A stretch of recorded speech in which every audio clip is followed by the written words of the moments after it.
Alors bonjour Denis. Bonjour.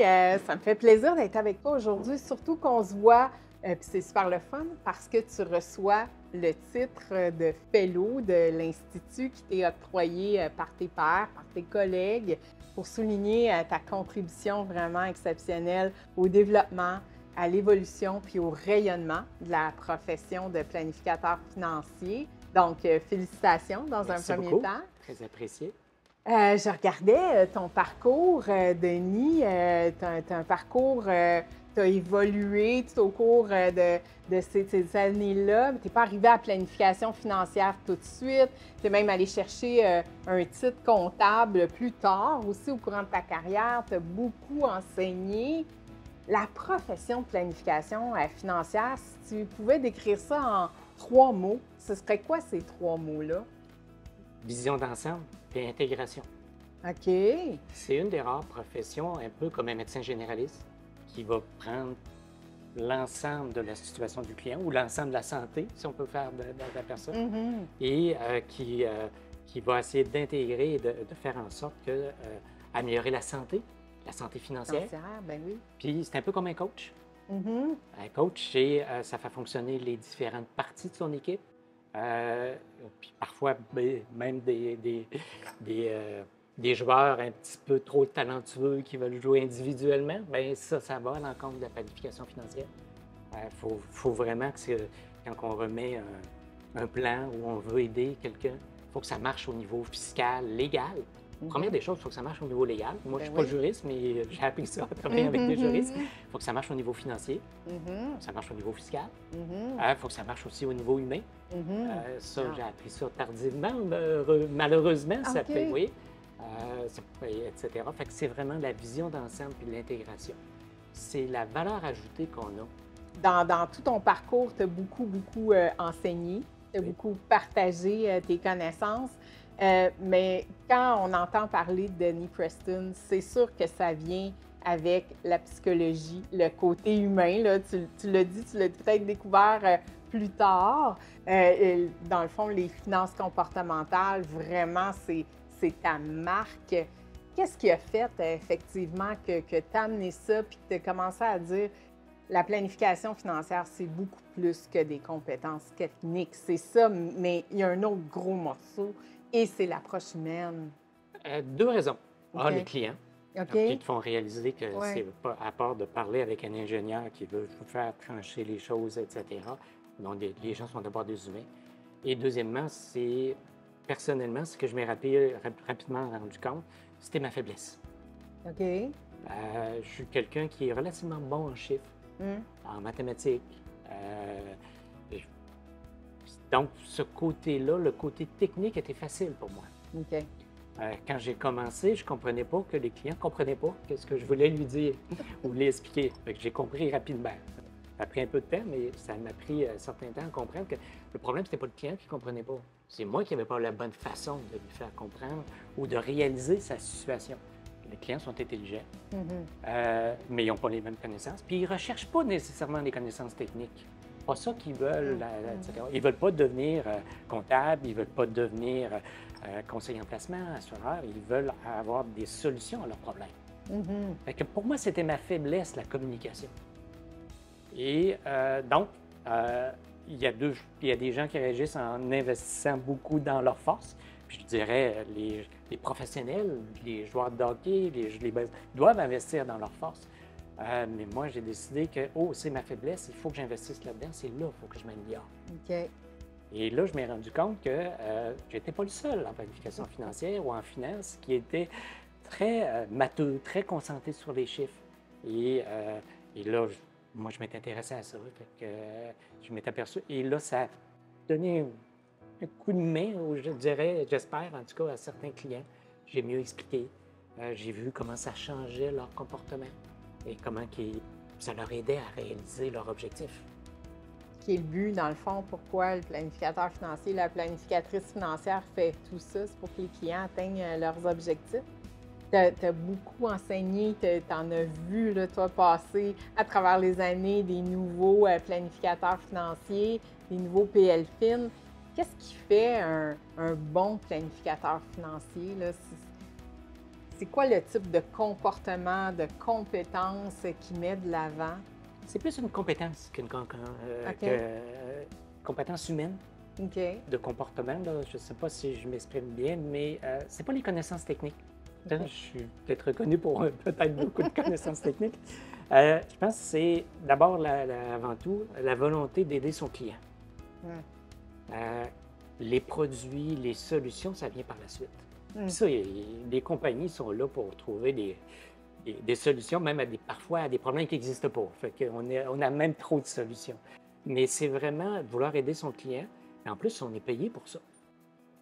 C'est extraordinaire, dans le fond. On aide les clients à atteindre leurs objectifs financiers, à prendre leur retraite parfois plus tôt, Oui. à mieux dormir la nuit, Mhm. parce qu'il y a moins de stress financier, etc. Ouais. Puis en plus, on est bien rémunéré. Et pour moi, c'est parmi les meilleures professions parce que, sincèrement, on aide les gens. J'ai vu les résultats concrets à beaucoup des gens qui m'ont dit qu'ils ont pris leur retraite grâce à moi. C'est un peu exagéré, il faut être modeste, là. C'est eux qui l'ont épargné, mais on les a aidés à prendre leur retraite, parfois à 55 ans, 56 ans, plus rapidement. Mhm. J'ai aidé aussi des gens à faire en sorte que la famille n'éclate pas après le décès. Parce Wow. que vous préparez une succession.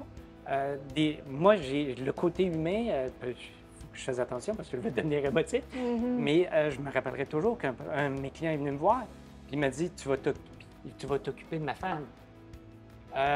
On avait une trentaine d'années d'âge de différence. OK. Là. OK. Mais il savait qu'elle allait mourir. OK. Et 6 mois plus tard, effectivement, on avait tout préparé d'avance. On avait rencontré la famille avant. Wow. Parce que souvent, c'est dans le fond, c'est pas de faire du curatif. Et ça, c'est mon père qui me l'a enseigné. Mon OK. père était pompier forestier. Donc, combattre les feux de forêt, c'est une chose, mais faire de la prévention, c'est encore plus important. Et donc, rencontrer la famille, puis dire voici comment ça va se passer, voici les dernières volontés, voici qu'est-ce que vous voulez, vous, la famille. Ça s'est très bien passé. Mais j'ai trouvé sincèrement que ça, c'est la plus belle marque de reconnaissance que j'ai eue. Quelqu'un qui dit tu veux t'occuper. Pour moi, ça m'a marqué. Ah, c'est vraiment ça, faire la différence Oui, dans je la pense vie que des oui. gens. Hein. C'est un bel exemple parmi tant d'autres. Ah, Il y en a ouais. d'autres, là, mais celle-là m'a particulièrement marqué. Oui. Ouais. Oui. C'est vraiment un bel exemple très concret de qu'est-ce que ça fait du pouvoir du planificateur Oui, financier c'est bien dit, du sur, pouvoir. sur la vie des gens. Qu'est-ce que tu pourrais rajouter pour convaincre là, la relève de considérer cette profession-là alors qu'ils ont plein de choix devant eux, là, tout est possible. Pourquoi ils devraient choisir de s'investir dans la planification financière? Pour les bonnes raisons. Parce qu'on peut parfois, il y a un danger, surtout les jeunes, ils ne restent pas nécessairement venir pour l'argent parce qu'on est en finance, etc. Puis c'est peut-être une façon.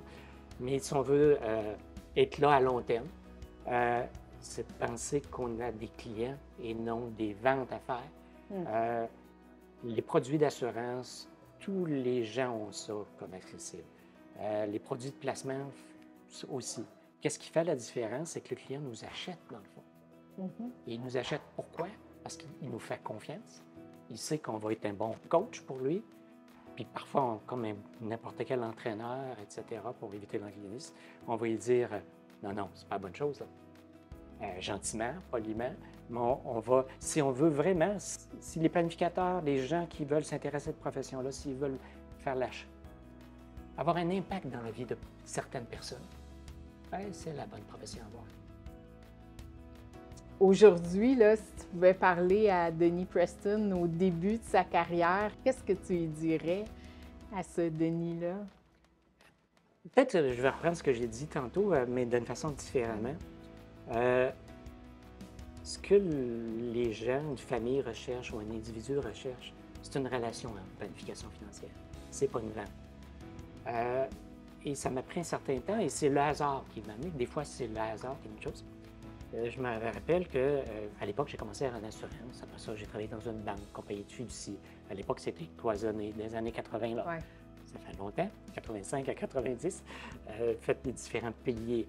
Mais en assurance, à un moment donné, j'ai rencontré quelqu'un, puis je lui ai dit, après son analyse, que la personne qui avait passé avant moi avait tout bien fait. Puis c'était vrai. Quand tu travailles en commission, c'est pas pire.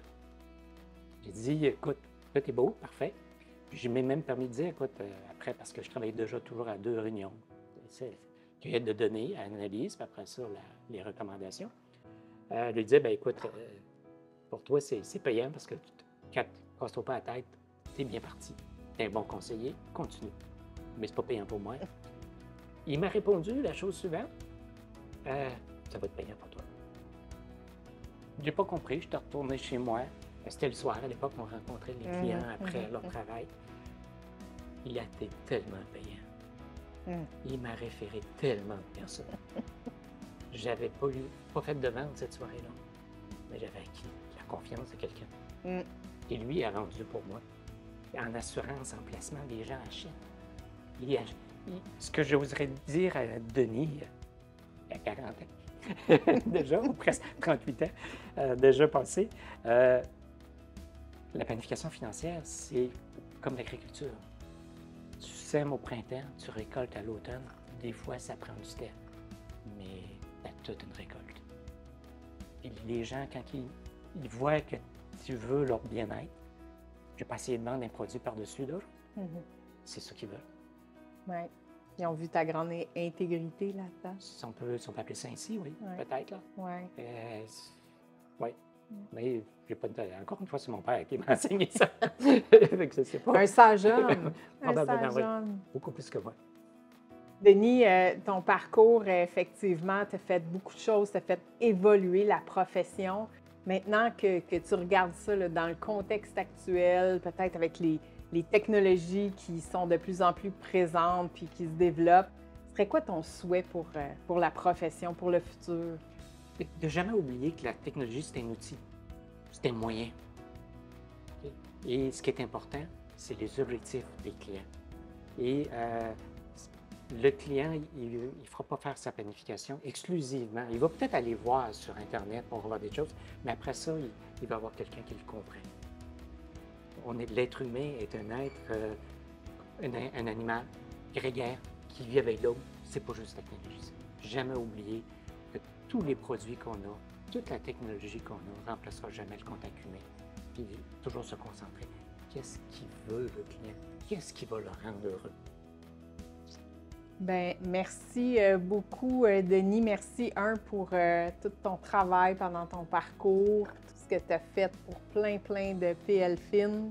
Tu en as influencé plusieurs avec tes messages, avec ton enseignement. Puis ça, je sais qu'il garde ça très précieusement, puis il en parle encore souvent. Puis merci pour cet entretien-là. Puis encore une fois, félicitations pour le titre de Fellow de l'Institut. Bien mérité. Mais comme avec les clients, avec les planificateurs, ça a été un plaisir. Et en plus, j'ai été payé.